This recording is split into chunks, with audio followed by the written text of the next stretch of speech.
네, 반갑습니다. 한반도 평화로 나아가기 글로벌 패권 경쟁과 한반도 새로운 코리아 구상을 위한 연구원에서 행정안전부의 지원으로 이루어지고 있는 전체 강의 또 마지막 강의이기도 합니다. 올해로서도 마지막 강의이기도 합니다. 오늘 민간교류 한반도 평화라는 주제로 진행이 될 거고요. 경희대학교의 김한기 교수님, 동국대 김한창 교수님, 그리고 나눔의 하나되기의 진창호 사무처장님, 그리고 저까지 네 사람이 발표를 할 예정입니다. 먼저 경희대학교 김한기 교수님께서 발표를 먼저 해주실 건데요. 사정사님 줌으로 들어와 계셔서 발표를 해주시겠습니다. 한반도 평화 번영을 위한 남북 경제 협력 방안이라는 주제로 김한기 교수님의 강의를 먼저 듣도록 하겠습니다. 네, 김한기 교수님 부탁드리겠습니다. 네, 안녕하세요. 김한기입니다. 제가 발표할 제목은 한반도 평화 번영을 위한 남북 경제 협력 방안입니다. 준비한 PT로 진행하겠습니다. 먼저 내용은 다음과 같습니다. 첫 번째, 남북 경제 협력의 여건 변화를 좀 알아보고요. 두 번째로는 역대 정부의 대북 정책과 남북 경제 협력. 세 번째는 최근 북한 경제 상황. 네 번째는 남북 경제 협력의 필요성. 다섯 번째로 한반도 평화 번영을 위한 남북 경제 협력 방안에 대해서 말씀드리도록 하겠습니다. 첫 번째, 남북 경제 협력 여건의 변화입니다. 지난 1988년 한국 정부의 그 취재 선언을 계기로 남북 경협이 공식 개막되었지만, 저는 2010년 5.24 조치가 취해진 이후에 개성공단을 제외한 모든 사업이 10년 넘게 중단된 상태입니다. 5.24 조치 이후에 몇 년 동안 유일하게 남아있던 개성공단 사업조차 2016년부터 중지되었습니다. 그러다가 지난 2018년 초부터 북한의 그 비핵화 선언, 그리고 남북 정상회담, 북미 정상회담 등으로 한반도의 해빙 무드가 조성되면서 남북 경협의 재개, 나아가서 신남북 경협 시대의 개막에 대한 기대감이 고조되었었는데요. 하지만 아시는 것처럼 그 하노이 회담 결렬 이후에 북미 간 핵협상이 교착 국면에 접어들었고, 남북 경협의 재개도 다시 안개 속으로 빠져든 상황입니다. 또 2018년에는 그 남북한 당국은 남북 교류의 확대에 대한 의지를 표명하고 이를 실행에 옮기려고 했지만, 대북 제재 완화에 대한 미국 정부의 강한 우려가 작용해서 남한 정부의 교류 협력에 대해 제대로 나서지 못하고 있는 상황입니다. 이처럼 경제 분야의 교류 협력은 말할 것도 없고, 그 사회 문화 분야의 교류 협력, 심지어는 인도적 지원조차 제재벽에 막혀 있는 상황입니다. 현재는 그 한국 경제가 그 저성장의 위기와 장기 침체의 늪에서 탈출하기 위해서는 남북 경협, 그리고 남북 경제 공동체를 통한 새로운 성장 동력 확보가 절실히 요구되는 목소리가 기회 있을 때마다 나오는데요. 그런 기대감들이 커지고 있습니다.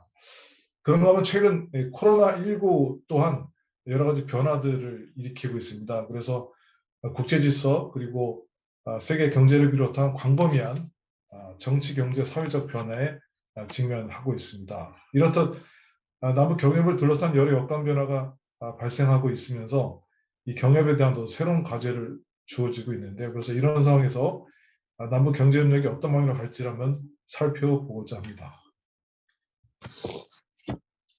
남북 경협에 대해서 알아보기 앞서 이전에 그 역대 정부들이 대북 정책과 남북 경협을 어떻게 했는지를 좀 간단하게 리뷰해 보도록 하겠습니다. 일단 이명박 정부부터 좀 보도록 하겠는데요. 이명박 정부 같은 경우는 이제 비핵 개방 3천 구상을 시행을 했습니다. 그래서 이명박 정부 같은 경우는 취임 전에 비핵 개방 3천 구상을 제시하고, 출범 이후에 그 상생 공영 정책을 대북 정책으로 채택하고, 선 비핵화를 전제로 한 경제적, 보상적 접근을 명확히 했습니다. 그래서 해병 정책의 경제 유인책이 비핵화와 그리고 개혁개방 유도에 성과를 내지 못한다고 판단하고, 대북 강경책과 미국 중심의 외교안보 통일 정책을 추진했습니다. 그러나 아시는 것처럼 천안 사건에 따른 한국 정부의 최대 그 독자 제재가 개시되어서 개성공단을 제외한 일반 물자교역, 그리고 위탁가공무역, 내륙지역 투자사업 등 남북 경협과 관련된 대부분의 사업이 중단된 상태가 되었습니다. 다음으로 박근혜 정부입니다. 박근혜 정부는 한반도 신뢰 프로세스라는 캐치프레이즈를 내걸고 진행이 됐는데, 이는 이명박 정부의 그 대북 외교 안보 노선에 대한 비판적 견해에 따라서 김대중 노무현 정부와 이명박 정부 사이에 중간자적 입장을 좀 표명했습니다. 그러나 실행 과정에서 실질적인 내용은 없었고, 북한의 핵 실험과 미사일 발사 등 군사 도발에 대해 대북 제재와 남북 경협 사업 중단 등 강경책으로 대응하는 기존 패턴을 유지하였습니다. 개성공단 사업의 경우 2013년 4월 잠정 중단되었다가 3개월 만에 재개되었으나 2016년 2월 전면 중단되어서 모든 남북 경협 사업이 중단하게 되었습니다. 다음으로 이제 문재인 정부인데요. 문재인 정부는 이제 한반도 평화 프로세스라는 캐치프레이즈 내고 진행을 좀 했습니다. 그래서 남북 관계 재정립, 그리고 남북 교류협력 활성화, 그 한반도 비핵화와 평화 체제 구축, 그리고 통일 과무자 확산과 통일 국민 협약 추진, 주변 자국과의 당당한 외교 협력 추진 등을 진행을 하였습니다. 그래서 문재인 같은 경우는 이제 이 국정과제를 통해서 제재와 대화 등 모든 수단을 활용해서 북한 비핵화를 견인하고 국가나 한미동맹 그리고 국제사회 공조를 바탕으로 북한 추가 도발을 억제하겠다고 밝히면서 남북 대화 교류 협력 그리고 육조회담 등 다자 대화 그리고 남북 간 정치 군사적 신뢰 구축을 함께 나간다는 것을 강조하였습니다. 남북 교류적인 측면을 살펴보면 2018년과 2019년 특히 이제 문화체육 분야에서 남북 교류가 활발하게 이루어졌고, 또 국제 행사에서 남북 공동 참가가 이루어졌습니다. 그리고 경의선, 동해선, 철도, 도로 현지 공동 조사가 이루어졌고, 계속 마무리된 남북 공동 발굴 조사도 재개되었습니다. 그러나 북미협상 교착과 함께 남북 교류 협력도 더 이상 진척을 이루지 못했습니다. 그래서 개성공단과 금강산 관광 재개 그리고 철도도로 연결 등 남북이 합의한 사항조차도 이행하지 못해서 경제 협력의 경우도 아무런 진척이 없었다고 보여집니다. 그렇다면 제가 남북 경제 협력에 있어서 이제 중요한 사항이 이제 이 북한의 최근의 경제 여건인데요. 이 경제 여건을 좀 살펴보면 첫 번째로 2000년대 이후에 그 회복 국면이 이탈되고 침체기로 진입을 하였습니다. 그래서 북한은 1990년대 사회주의권 붕괴 그리고 연속된 홍수 가뭄 등의 자연재해 그리고 최고 지도자인 김일성 사망 등 대내외 악재가 겹치면서 경제 위기를 경험을 하고 있습니다. 두 번째로 북한 경제 성장을 견인한 주요 산업에 대한 타격입니다. 그래서 2010년 이후에 북한 경제 어려움은 1차적으로는 고강도 대북 제재 그리고 코로나19 차단을 위한 국경 봉쇄 등 외부적 요인에 기인한 것으로 식별 충격 요인에 따라서 악영향을 받은 사업에는 차이가 좀 있었습니다. 세 번째는 북한 경제 고립의 심화입니다. 아시는 것처럼 제재와 국경 봉쇄 여파로 이 북한 경제는 이제 대외 무역이 급감하고 또 수입 식료품의 가격이 급등 그리고 환율이 비정상적인 움직임을 보이는 등 이 국제사회로부터 고립이 심화되는 모습을 보여주고 있습니다. 마지막 네 번째로 북한 주민의 후생 수준의 악화입니다. 그래서 이 제재와 코로나19 여파는 북한 공식 부문의 생산 및 고용 위축 그리고 실질 소득 감소, 비공식 부문의 경제활동 위축 등의 경로를 통해 북한 주민의 후생 수준을 크게 악화시킨 것으로 보여집니다. 네, 그럼 이러한 여러 가지 지금까지 역대 정부의 남북 경제협력 그리고 북한 경제 상황으로 봤을 때 남북 경제협력의 필요성을 두 가지로 좀 언급할 수가 있겠는데, 첫 번째는 이 한반도 주변 여건 변화에 따른 새로운 남북 경협 패러다임의 필요성이 증가되고 있습니다. 아시는 것처럼 2019년 이후 북한 핵 문제를 둘러싼 국제 공조가 강화되는 시점 속에서 미중 갈등까지 심화되고 안보와 경제의 적절한 교환 방식을 모색해 남북 관계를 복원해야 하는 필요성들이 증가되고 있습니다. 또한 현재 남북한 생산 인구 감소 감소에 따라 미래 남북 경협은 인구 증가 효과를 기대하기 좀 어려워졌고, 남북 모두 노동 효율성 제고, 기술 혁신을 통한 다양한 성장 잠재력 확충 방안의 마련의 필요성이 증가되고 있습니다. 두 번째로는 기존 남북 경협의 틀을 벗어나서 새로운 남북 경협 패러다임의 필요성이 증대되고 있습니다. 역대 정부는 그 통일과 민족 공동체 형성을 목표로 북한의 경제적적 및 수혜 대상으로 인식해서 남북 경협을 실행했는데요. 기존 남북 경협은 남북 경협의 제도화, 그리고 남북 간 경제적 상호 보완 가능성 실증, 그리고 군사적 갈등 관리 이행 등의 성과를 이뤘지만, 저임 노동력 확보 활용 등 이 단기적 이익에 집중한 경협 형태, 그리고 남북 상호 간 경협에 대한 근본적인 개념 차이, 핵 문제로 인한 경협 사업 확대 다각화 첨단화 실패는 한계로 남고 있습니다. 네.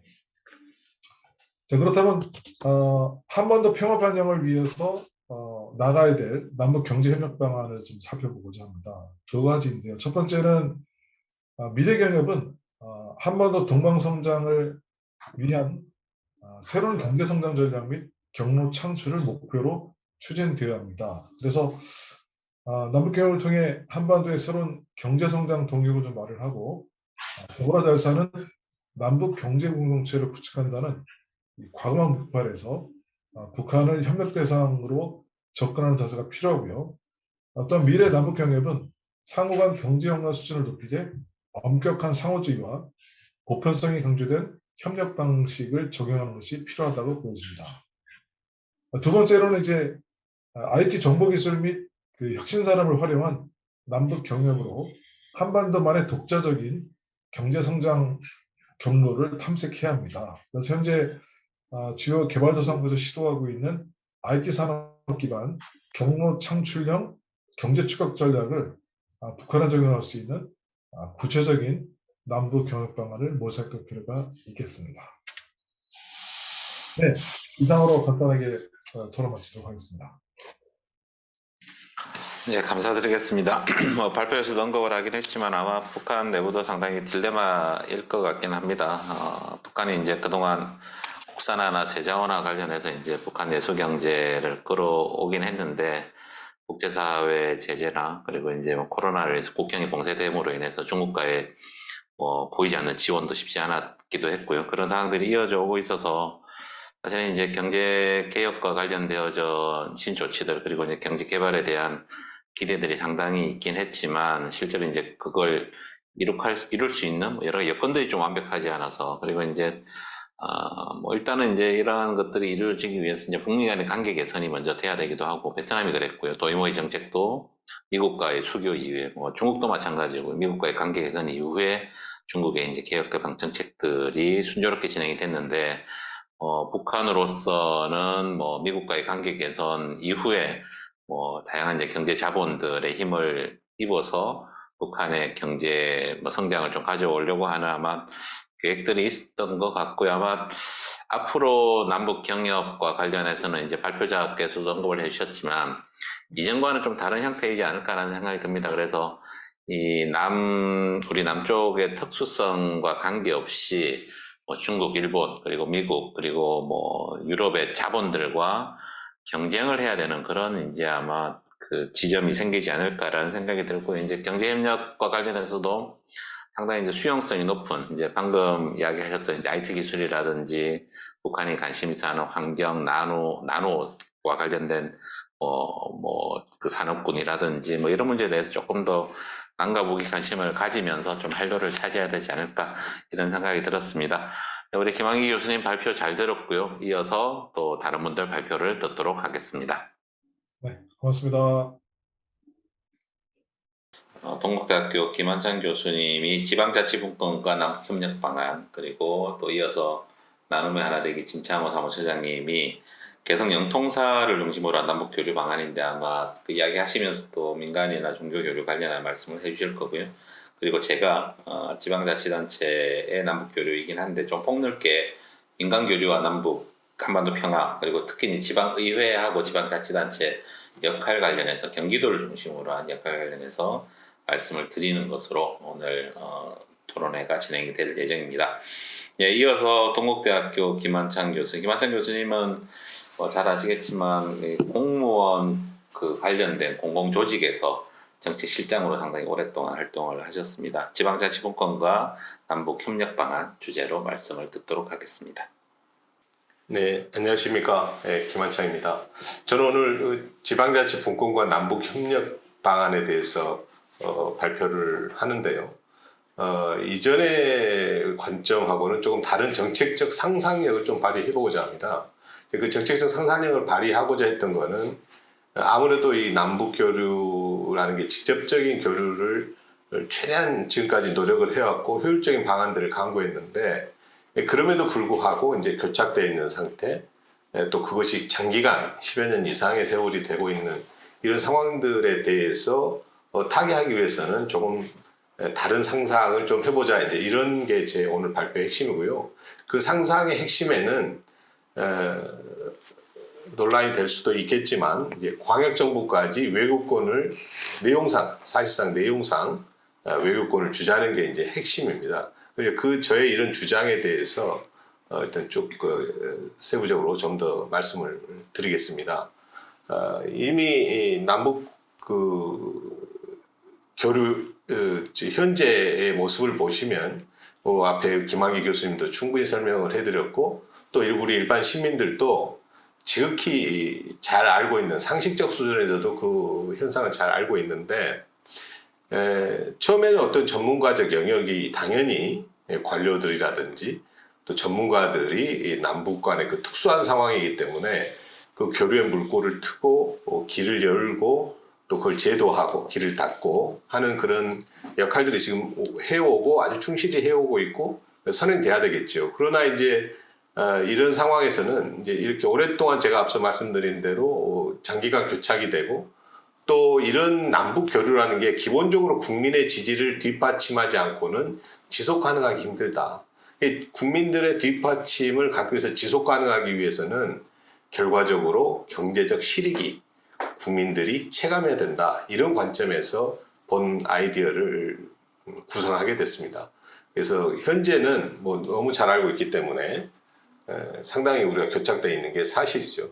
그래서 이제 오히려 그 미래라고 하는 것은 지속 가능해야 되겠다. 그러니까 실은 이제 어떤 의미냐면 실내로 남북이 교착되더라도 제3국을 통해서 국경이 막아지는 그런 최악의 상황이라도 인적 자원은 걸어서는 들어갈 수 있는 아주 미니멈 단계, 최소한의 단계들이 계속적으로 역으로 직접 되지 않기 때문에 오히려 지속적으로 교류가 강화될 수 있는 그런 그 길을 만들어내자는 게 이제 바람직한 상황인 거죠.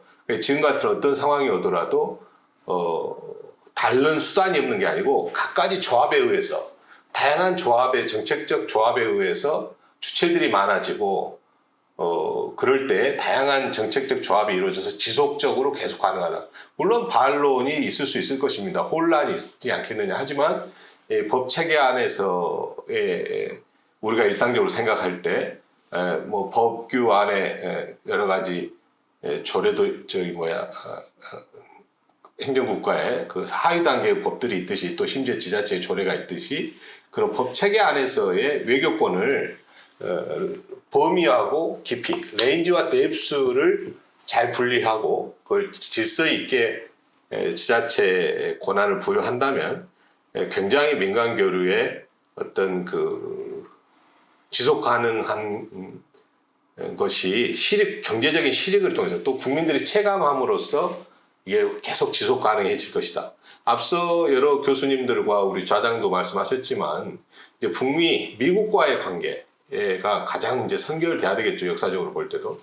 그러니까 다양한 주체들이 있을 때 미국의 실질적인 실익이 있다는 것을 증명하면 여러 가지 상황이 오더라도 또 다양한 주체들 중에 그 누군가가 또는 다양한 정책 중에 어떤 한 조합이 미국의 실익이 있다면 최소한 그 정책이라도 지속 가능하게 될 것이다. 이게 이제 저희 그 바람직한 그 남북한 교역의 미래상이라고 할 수 있을 것입니다.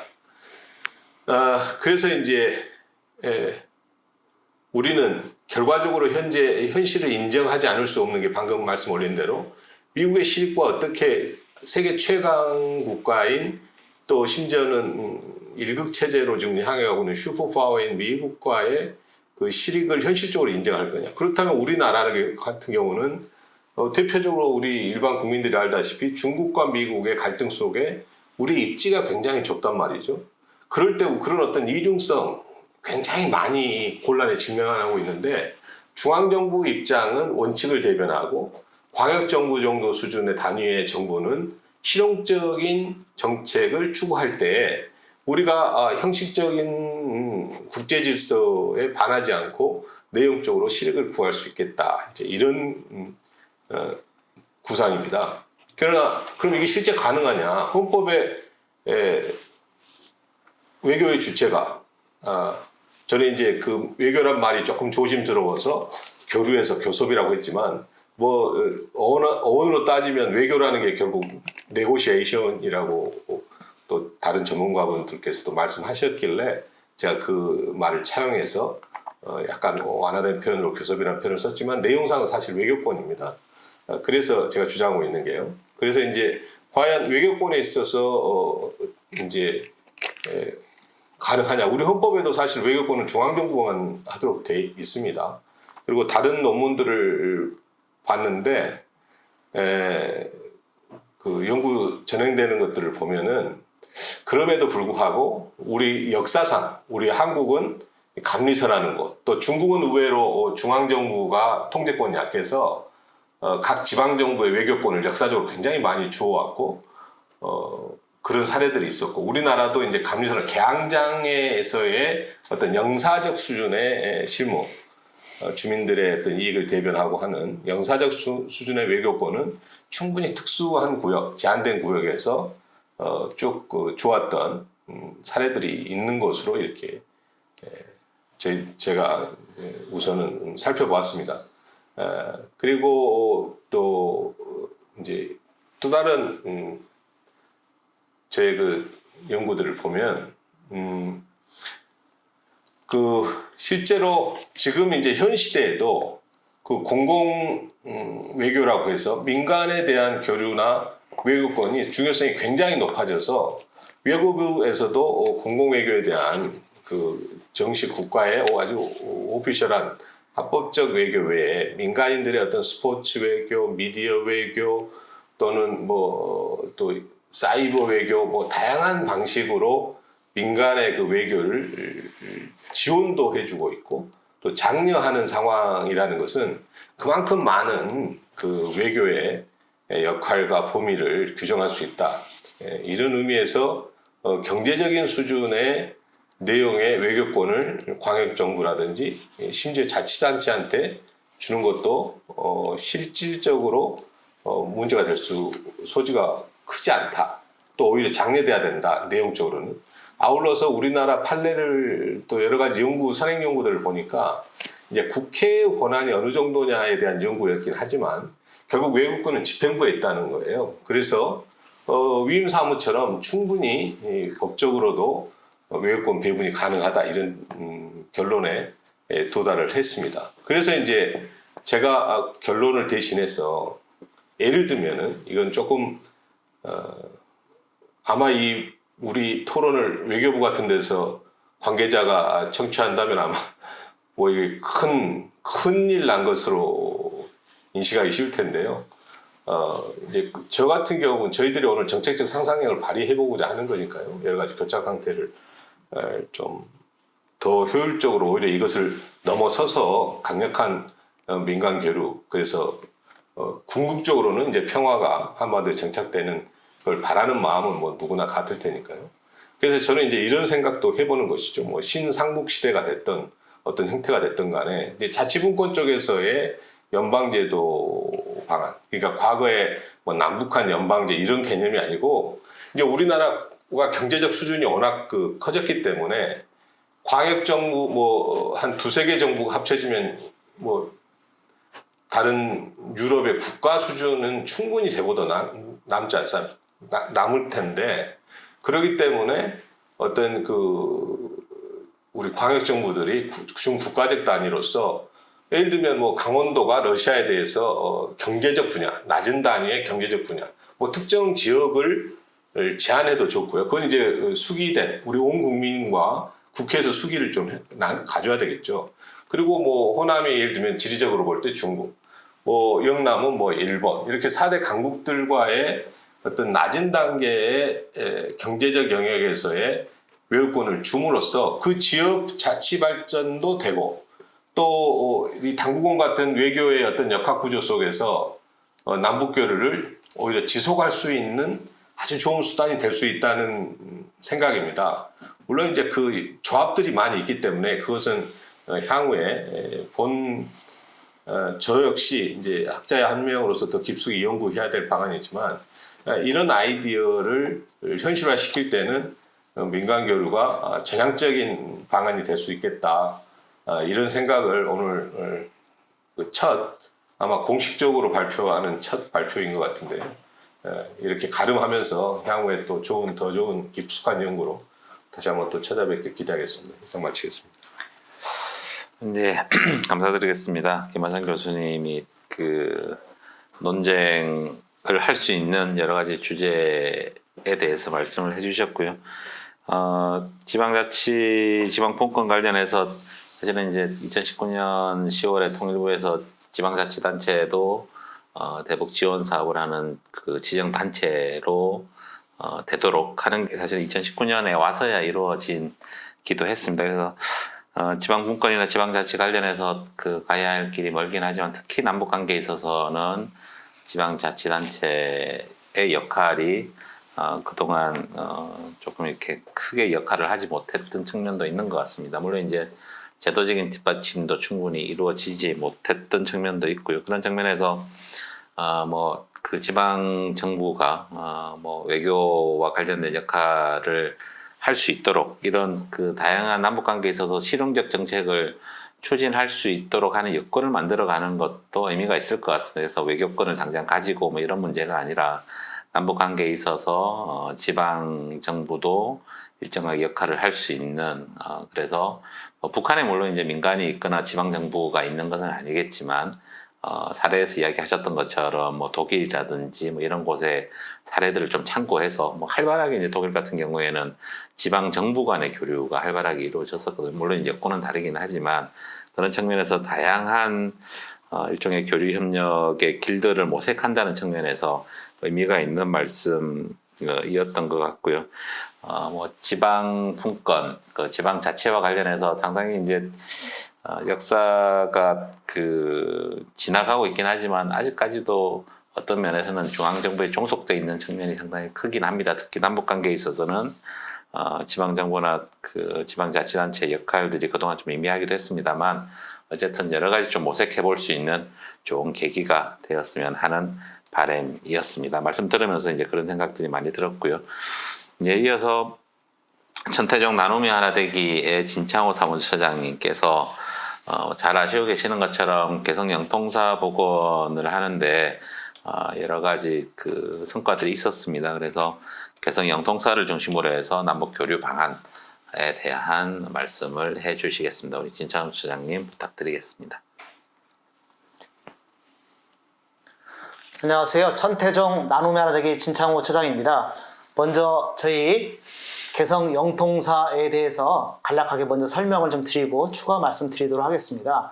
개성 영통사는 고려시대 태조 왕건의 할아버지께서 승복원이라는 남자를 거기를 이제 태조 왕건께서 영통사로 개칭을 하고 고려의 왕실로 해서 계속 고려 우리 조선시대로 치면 종묘 역할을 했던 왕실 사찰인데요. 이때 11대 왕이었던 문종의 넷째 아들이셨던 의천 대각국사께서 이 영통사로 출가를 하시고 또 이쪽에서 또 주석을 하시면서 수행을 하셨는데요. 이때 1000년 전에 여기 영통사에서 천태종을 개창을 하셨습니다. 그래서 저희 대한민국 천태종은 개성 영통사가 아주 역사적 배경지 성지라고 좀 말씀을 드릴 수가 있고요. 그런데 이제 고려 말, 조선 초 여말 시대에 그 이름모를 그 원일모를 화재로 인해서 개성 영통사가 불타버리고 또 조선 시대 유교의 나라여서 이게 500년 정도 폐사지로 방치하다시피 되어 있었습니다. 근데 이게 1997년 개성의 큰 수해로 인해서 그 당시에 의천 대가 국사비가 수해로 인해서 이제 비석이 발견이 되고 이때 저희가 남북교류가 그때 당시에는 관계가 별로 형성이 되지를 않았던 부분이 있었는데요. 이때 그 일본 천태정으로 타진이 오고 또 일본 천태정에서 저희 대한민국 천태정으로 이러한 개성 영통사 발굴 관련된 제안이 들어오고 해서 저희가 2000년부터 조선경제협력위원회하고 협의를 통해서 공식적으로는 2003년부터 2005년까지 약 3년에 걸쳐서 한 50억 정도를 투자를 하고 그리고 저희가 총 29동을 그 현대식으로 저희가 불사를 했던 부분입니다. 그래서 이 불사가 저희가 남북 종교계로는 처음으로 좀 이루어졌고요. 특히 그 물자 수송 부분은 육료를 통해서 우리 현대그룹의 정주영 회장께서 소떼몰이 이후에 최초로 저희가 전략 물자들을 반출을 해서 이렇게 개성 영통사를 복원을 했을 수 있었고요. 또 이걸 통해서 저희가 2005년부터 2015년까지 개성 영통사를 방문을 해서 성지순례를 비롯한 부처님 오신 날 행사 또 백중 행사 더불어서 의천 대가국사 달해제 행사 등을 포함해서 남북한 불자들이 모여서 이렇게 합동으로 행사도 할 수 있었고요. 또 저희가 2006년부터 8년까지는 약 한 3년 정도 개성 성지순례라는 이름으로 우리나라 그 한국에 있는 계신 불자분들을 한 만여 명 정도를 모시고 개성에 가서 우리 영통사를 비롯해서 만월대 또 선주교, 개성 첨성대, 왕건등, 박연폭포 등 고려 성균관 등을 저희가 관람할 수 있었습니다. 근데 이제 이 개성 영통사가 저희 천태중에 아까 성지라고 말씀을 드렸는데요. 이러한 성과가 이어서 또 우리 조계종으로는 금강산 또 신계사 복원 문제로 또 이어질 수가 있었고요. 또 다른 종교에도 또 다른 그 효과가 좀 많이 있었던 걸로 알고 있습니다. 또 이런 성과가 더불어서 저희가 또 뭐 자리를 연결했다고 하기는 좀 그렇지만 좀 정보를 또 우리 만월대 고려 왕궁이었죠. 그래서 만월대 복원하는 것도 저희가 국립문화재연구소와 또 이렇게 좀 소스도 연결해서 이렇게 할 수도 있었던 부분이 있었고요.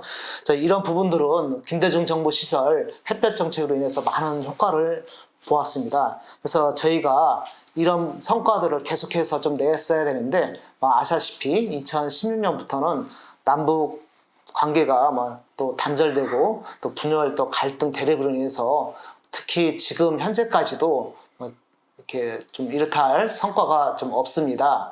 근데 지금 통일부나 또 외교 대통령실을 비롯해서 남북 관계 대화 지속을 위해서 많은 노력을 하고 있음에도 불구하고 이런 부분들이 조금 미진했던 부분들은 우리가 정부가 통로가 막히다 보니 민간을 약간 좀 틀어줬어야 되는데 민간이나 종교 부분까지도 정부에서 주도적으로 하다 보니 이게 종교계 또 민간계가 아예 통로 자체가 차단되는 그런 역효과로 인해서 지금까지도 좀 확인을 못했었던 부분인데요.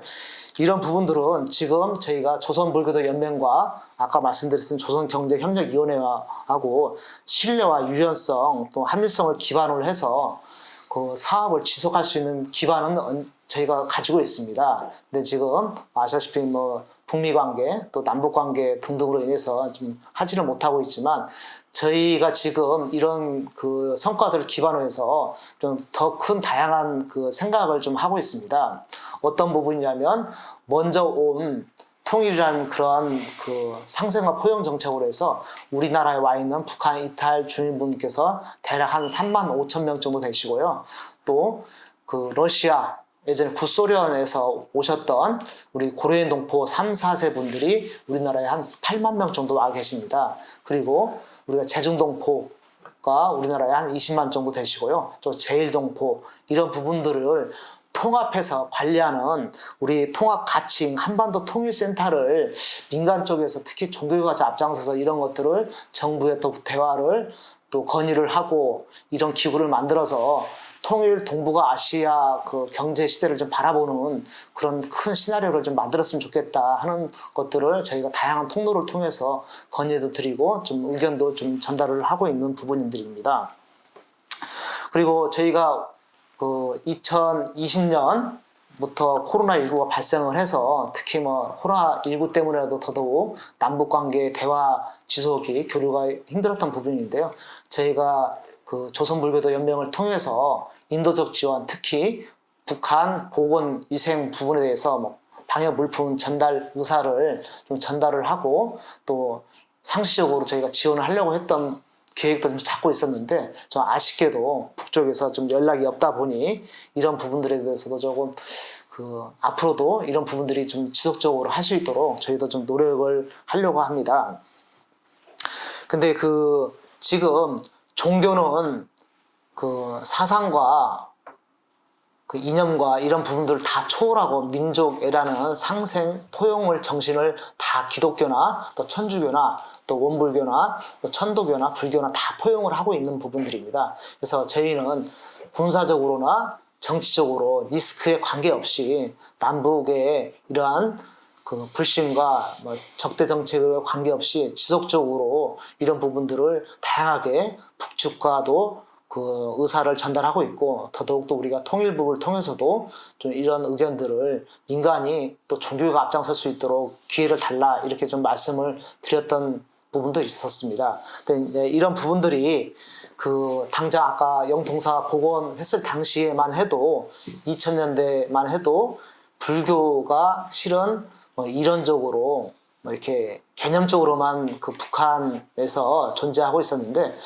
저희가 아까 한 10여 년 정도 부천에 오신 날 백중 우천 대학수 달해자를 비롯한 여러 가지 행사를 통해서 북한들도 북한에 있는 스님들도 예전에 삭발을 하지 않으셨는데 삭발을 좀 하셨고 또 예전에는 가사가 없었습니다. 그래서 가사를 통해서 전달을 통해서 또 스님의 또 의복도 가사를 또 정장을 하시고 실제로 또 초창기에는 그 북한 그 스님들께서 목탁을 또 특히 이제 우리 기도하셨을 때 반야신경 이런 부분도 잘 못하셨는데 지금은 아주 뭐 정말 승려로서 또 여러 가지 역할을 또 하시고 계시고 또 2019년에는 또 비공식적으로 그 개성영통사 주지 스님께서 저희 천태종 총무장 스님께 또 안부 영상도 보내고 해서 교류 안부 서신을 또 했던 걸 보니까 개성 영통사를 실제로 평양에서 또 이걸 우리 민족의 문화재라는 개념으로 해서 관광을 또 온다고 또 이렇게 자랑스럽게 또 말씀을 하셨던 기억도 좀 있었습니다. 그래서 우리가 개성 영통사를 통해서 민간교류를 어떻게 해야 될지 부분은 뭐 앞서서 말씀을 드렸는데요. 종교계가 아까 상생과 포용 정책으로 그 정치적, 군사적 이런 리스크에 관계없이 또 정부에서 현실적으로 좀 하기 힘든 이런 부분들은 뭐 민간이 좀 앞장서서 좀 쉽게 해서 좀 심부름도 할 수 있으면 심부름도 하고 또 역할도 할 수 있는 가려운 부분도 우리가 할 수 있다고 이렇게 생각을 하고 있습니다. 그래서 저희가 이런 부분들을 앞서서 더 진행을 해야 되는데요. 저희는 그 아까 2003년부터 2005년까지 개성 영통사 지금 당시에 영통사 그 복원 사진입니다. 그래서 저희가 크레인을 비롯해서 중장기, 큰 트럭 뭐 이런 단청 자료들을 좀 많이 가져가 있던 부분이고요. 또 이렇게 남북 불자들이 모여서 또 저희 그 천태종 신도분들이 개성 영통사 가서 이렇게 다양한 행사들을 진행했던 부분들이고 저희가 아까 개성에는 고려의 500년 수도이지 않습니까? 그래서 개성 수도는 정말 관광지가 그대로 좀 보존이 되어 있습니다. 그래서 아까 말씀드렸듯이 개성 만월대, 선축교, 첨성대, 왕건릉, 박연폭포, 개성 남대문, 고려 성군관, 개성 민속여관, 고려 박물관 등등을 우리가 좀 갈 수 있을 거라고 또 예상을 하고 있는데 저희가 그래서 천태종에서는 향후에 저희가 그 개성 에서 또 중국 시방에서 실무회담을 통해서 하루빨리 이런 남북 교류, 또 종교 교류, 문화 교류가 지속될 수 있도록 이렇게 노력하려고 생각을 하고 있습니다. 더불어서 아까 영통사에서 우리가 그동안 진행하지 못했던 그런 사업에 대해서도 꾸준하게 좀 진행을 하려고, 또 사업을 통해서도 또 개성 성지순례를 진행하고자 그리고 또 계획을 잡고 있습니다. 또 영통사 보수가 현대식으로 좀 진행하다 보니까 한 20여 년 정도가 되다 보니 좀 노후화했던 부분들도 있는데요. 이런 부분도 저희가 그 보수를 하려고 또 계획을 만반의 준비를 좀 하고 있습니다. 그래서 이런 부분들을 실은 저희가 개성 투어톡이라는 우리 대한민국 국민들은 카카오톡을 다 사용하지 않습니까? 그래서 지금은 시기적으로 조금 시절 이전이 다가오지 않아서 저희가 지금 오픈을 하고 있지는 않지만, 대한민국 어느 정도 시절 이전이 된다고 하면 개성에서 누구든지 대한민국 국민들이 투어할 수 있도록, 관광할 수 있도록 이렇게 15가지, 18가지 코스를 만들어서 이렇게 대한민국 카카오톡에서 누구든지 보실 수 있도록 이렇게 자료를 만들고 있었습니다. 그래서 이런 부분들을 하루빨리 저희가 지속할 수 있도록 저희 종교회가 좀 앞장서도록 하겠습니다. 이상 말씀을 마치도록 하겠습니다. 감사합니다. 예, 감사드리겠습니다. 개성 영통사 저도 여러 차례 다녀오긴 했는데 또 이렇게 말씀 들으면서 개성 영통사를 통해서 그간의 남북 교류가 어떻게 진행이 됐는지에 대해서 좀 소상히 알 수 있었고요. 말씀하셨던 것처럼 이 남북 교류를 하는 데 있어서 종교계가 사실은 아주 오래 전부터 교류 협력하는 정점에 있었습니다. 그래서 어려운 상황, 남북 관계가 좀 어려웠을 때는 종교계가 앞서서 또 이렇게 길을 터주기도 했고요. 또 남북 관계가 활발했을 때는 또 그에 걸맞게 종교계가 역할을 해서 또 이후에 여러 가지 역할들이 있을 것 같습니다. 이제 발표해 주셨던 것처럼 또 내년 계획도 좀 말씀을 해주셨는데, 종교 교류와 관련해서는 여러 가지 또 여기 전태종뿐만이 아니라 다른 종교계도 여러 가지 준비를 하고 있는 것으로 알고 있습니다. 그래서 2023년도에는 조금 더 나은 남북 관계가 진전이 되었으면 하는 바람입니다. 이어서 이제 제가 오늘 마지막 발표입니다. 민간교류 한반도 평화라는 주제이고요. 그리고 특히 이제 민간교류와 관련되어진 여러 가지 이제 원칙을 재확인하는 내용이기도 하고, 그리고 최근에 이제 경기도 의회에서의 남북 교류 협력과 관련되어진 연구를 좀 할 기회가 있어서 그러니까 민간 교류 차원에서 남북 관계의 개선을 위해서 할 수 있는 일들에 대한 원칙, 그리고 경기도 의회 중심이긴 하지만 지방자치단체 또는 지방자치단체의 의회에서 좀 할 수 있는 남북관계 개선, 한반도 평화를 위한 방안들이 어떤 것들이 있을지 짧게 좀 요약을 해드리도록 하겠습니다. 알고 계시는 것처럼 한반도 평화 만들기와 관련해서는 평화 유지, 평화 만들기, 평화의 구조화를 하는 것이 아마 관건이지 않을까라는 생각이 들고요. 평화 유지 측면에서는 군사적 억지 동맹 강화가 도발의 억제를 제어한다는 측면에서 의미가 있을 것 같고요. 평화 만들기는 좀 더 적극적인 의미의 평화 정책이라고 할 수 있고, 이게 이제 조금 구조화되면 남과 북이 동시에 여러 가지 가능성들에 대한 기대들을 해나가는 단계이지 않을까라는 생각이 듭니다. 하지만 남북 간에는 그동안 이제 가다서다를 반복을 해왔고요. 그리고 신뢰 구축이 어려웠던 이유는 사실은 서로 안심이 되지 않는 거죠. 북한도 마찬가지고 우리도 사실은 안심이 되지 않는다라는 측면에서 남북 관계가 쉽사리 좀 나아가고 있지는 않은 것 같습니다. 대북 인도적 지원 사업과 관련해서도 사실은 이제 인도적 지원 사업뿐만이 아니라 남북 관계에 있어서 마찬가지이긴 하지만 일관성 있는 남북 교류 협력 정책, 그리고 인도적 지원과 관련해서는 일관성 있는 지원 정책으로의 뭔가 변화 이런 것들이 좀 뒷받침되어야 되지 않을까라는 생각이 들고요. 그래서 여러 가지 정치적 상황과는 관계없이 인도적 지원 사업에 대한 좀 합의된 인도적 지원 사업에 대해서는 좀 지속적으로 이루어질 수 있도록 하는 것이 필요하지 않을까라는 생각이 듭니다. 그런 측면에서는 인도적 지원 사업, 다른 부분도 마찬가지이긴 하지만 일방적 지원 사업에서는 벗어날 필요가 있겠다라는 생각이 들고요. 그런 측면에서는 개발 협력과 관련되어져서 북한에 대한 개발 협력 차원에서 인도적 지원 사업과 다른 지원 사업들이 좀 고려가 될 필요가 있다라는 생각이 듭니다.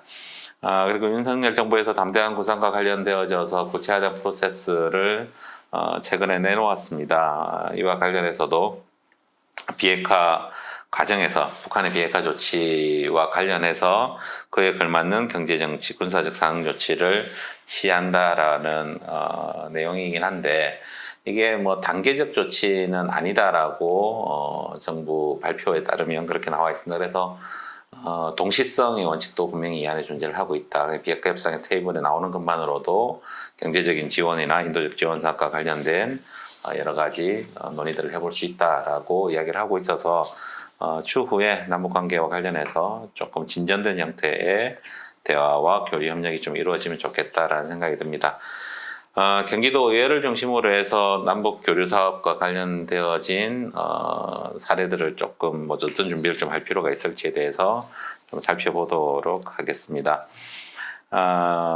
국제사회의 제재가 현재까지도 유지가 되고 있고요. 아마 북미 간의 관계 개선이 조금 진전되면 아마 국제사회의 대북 제재도 일정하게 완화가 될 것으로 보여집니다. 그런 측면에서는 인도적 지원 사업, 특히 이제 보건의료 지원 사업과 관련되어진 측면에서 준비가 좀 필요하지 않을까라는 생각이 들고요. 최근에 보건의료단체들 세미나 가서 발표를 했었는데 뭐 준비를 상당히 하고 계시는 것으로 알고 있습니다. 그래서 국제사회의 제재가 조금만 완화되면 아마 보건의료 부분에서 북한도 이 부분에 대해서 상당히 요구를 많이 하고 있는 것으로 알고 있고 필요성도 충분히 제기를 하고 있어서 아마 보건의료 협력과 관련되어진 논의들이 진전이 될 필요가 있다라는 생각이 듭니다. 뭐 특히 이제 남북 관계가 개선이 될 수 있는 좀 그 여지가 있으면 민간을 중심으로 해서 인도적 지원 사업과 관련되어진 교류 협력이 좀 이루어질 필요가 있을 것 같고요. 특히 이제 그 중국의 방역 조치들이 완화되는 분위기들이 좀 있습니다. 뭐 거기에 따라서 이제 북한이 내부적으로 무척 많은 고민을 하고 있는 것으로 알려져 있는데 그래서 백신도 뭐 지금 급하게 구하고 있다라는 외신도 있고요. 그런 측면에서는 국제 다자기구 채널을 활용해서 특히 세계 백신 면역 연합이라든지 유니세프 같은 또 WHO 같은 국제 기구를 활용해서 보건의료 협력 사업들을 진전할 필요가 있겠다라는 생각이 듭니다. 좀 전에도 말씀을 드렸던 것처럼 인도적 지원 사업과 관련 한 부분에 있어서는 이념적 정쟁으로 전환되지 않도록 뭐 종교계나 시민단체 학계에서 준비를 좀 할 수 있겠다라는 생각이 듭니다. 그래서 이제 이후에 남북 관계가 개선이 된다면 인도적 지원 사업만큼은 되돌릴 수 없는 뭔가 지속 가능한 형태의 구조를 만드는데 조금 더 노력을 해야 되겠다라는 생각이 듭니다.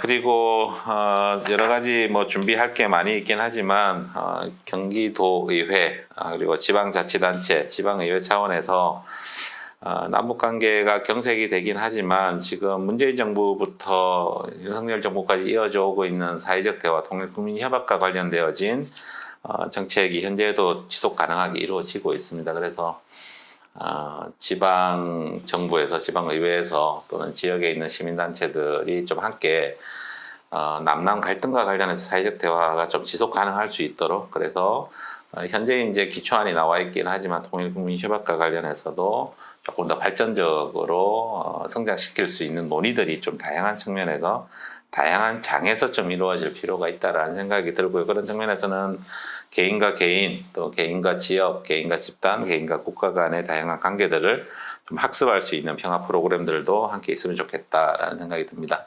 그리고 이러한 것들이 좀 범위가 넓어진다면 평화 거버넌스, 여기는 이제 경기도를 사례로 들긴 했지만 지역의 다양한 주체들이 남북 교류 협력 사업과 관련되어져서 논의를 할 수 있는 장들을 좀 형성해 나갈 필요가 있겠다라는 생각이 들고요. 그런 측면이라면 전통적인 안보 개념에서 좀 일정하게 벗어나서 다양한 측면에서의 한반도 평화와 관련된 논의들, 특히 이제 최근에 기후 위기라든지 한반도 생명 공동체에 대한 이슈들 그리고 생태 환경에 대한 이슈들이 좀 새롭게 부각이 되고 있어서 그런 측면에서 현재 가동되고 있는 한반도 평화와 관련된 거버넌스들을 내용들을 좀 확장해서 다양한 주체들이 참여해서 다양한 주제에 대해서 좀 이야기를 나눌 수 있으면 좋겠다라는 생각이 들고 아까 이제 우리 김한창 박사님이 제안했던 것처럼 지방정부의 외교권이 사실은 아주 조심스러운 그 주제이긴 하지만 뭐 이런 부분들에 대해서도 충분히 얘기를 해볼 수 있겠다라는 생각이 듭니다. 그래서 그런 논의들이 좀 확장이 되어져서 다양한 주체들이 참여해서 한반도 평화와 관련된 논의들을 좀 해나갈 수 있다면 좋겠다라는 생각이 듭니다. 그리고 뭐 그런 것들이 자연스럽게 이루어진다면 뭐 남북 관계의 다양한 환경들에 대해서도 좀 살펴보게 될 것 같고요. 아마 필요한 부분들도 지역 차원에서 그리고 지방 정부 차원에서 지방 의회 차원에서 할 수 있는 일들이 조금 더 눈에 보일 수 있겠다라는 생각이 듭니다. 그래서 그러한 것들이 좀 진전이 되면 중앙정부의 남북교류 협력과 관련된 다양한 법제도가 있긴 하지만 지방정부나 지방의회에서도 조례해서 이런 것들을 다듬을 수 있겠다는 생각이 들거든요. 그래서 그런 것들을 조금 선제적으로 할 필요가 있을 것 같다는 생각이 들고요. 이건 이제 경기도에 제가 제안을 한 거긴 하지만 경기도 남북교류협력지원센터 같은 지역의 좀 다양한 주체들이 모여서 소통할 수 있는 지방자치의 역사가 오래되긴 했지만 중앙에 상당히 이제 그 예속되어져 있고 이렇게 중앙정부로 뭐 모든 게 다 빨려 들어가는 상황인데 한반도 평화에 대한 논의들이 좀 다양한 곳에서 좀 이렇게 활발하게 이루어질 수 있도록 하는 체계를 시스템을 가질 필요가 있다는 생각이 듭니다. 그런 측면에서는 저런 센터 같은 것들을 통해서 그런 것들이 좀 가능하지 않을까라는 생각이 들고요. 뭐 경기도를 포함해서 지방정부의 남북교류협력이라든지 한반도 평화와 관련된 추진 체계나 전략들을 다시 한번 살펴볼 필요가 있겠다라는 생각이 듭니다. 아마 그렇게 되면 아마 필요한 조례들도 눈에 보여지게 될 거고요. 그런 측면이라면 지역의 특성이 반영된 조례들, 규칙들이 조례가 될 수 있겠다라는 생각이 듭니다.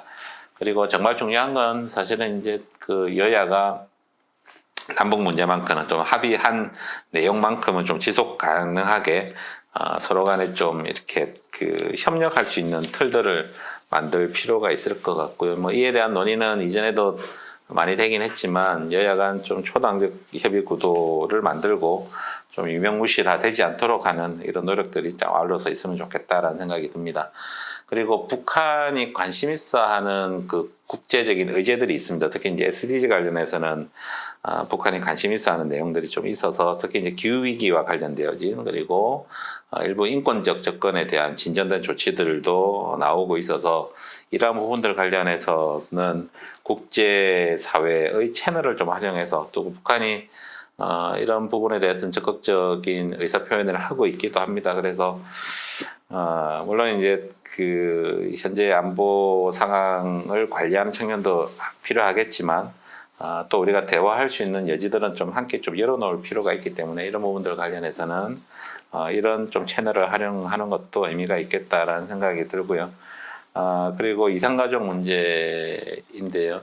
이산가족들이 상당히 고령화되고 있습니다. 상당히 많은 분들이 이미 돌아가셨고 그리고 신청하신 분들 중에서도 80대 이상 고령자들이 이미 3분의 2 이상을 차지하고 있기도 합니다. 그래서 정치적 상황에 매일 수밖에 없는 뭐 한계가 있긴 하지만 이산가족 문제만큼은 남북 당국이 좀 신속하게 대화를 재개해서 대면 상봉이 어려워져 있기 때문에 화상 상봉이나 이런 것들은 지금 당장도 할 수 있는 여건들이 좀 있긴 합니다. 그래서 코로나가 지금 현재는 그 조금 완화가 되긴 했지만 뭐 이런 부분들이 조금 그 나아지는 그 상황이 된다면 북쪽과 남쪽이 좀 함께 이산가족 문제만큼은 화상 상봉이 되든 다른 형태로 상봉을 할 수 있는 좀 계기들을 만들 필요가 있을 것 같고요. 뭐 화상 상봉이 된다 그러면 북한에 필요한 기자재를 우리가 지원하는 것도 뭐 대화의 모멘텀을 만드는 차원에서는 의미가 있는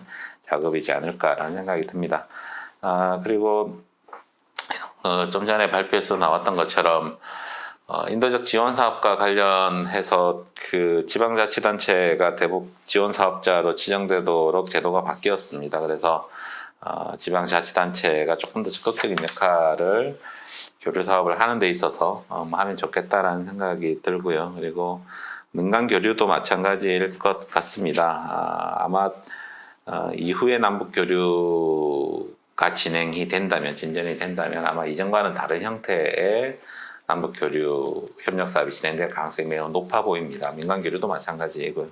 그런 측면이라면 남북 교류 협력 사업을 하는 데 있어서 북한의 수용성을 고려한 사업들이어야 될 거고, 그리고 일방적 지원 사업은 분명히 한계가 보여집니다. 그래서 지원 사업의 한계를 벗어나서 북한의 개발 협력이라는 측면에서 남과 북의 협력의 내용들을 바꾸어 나가야 될 것 같고요.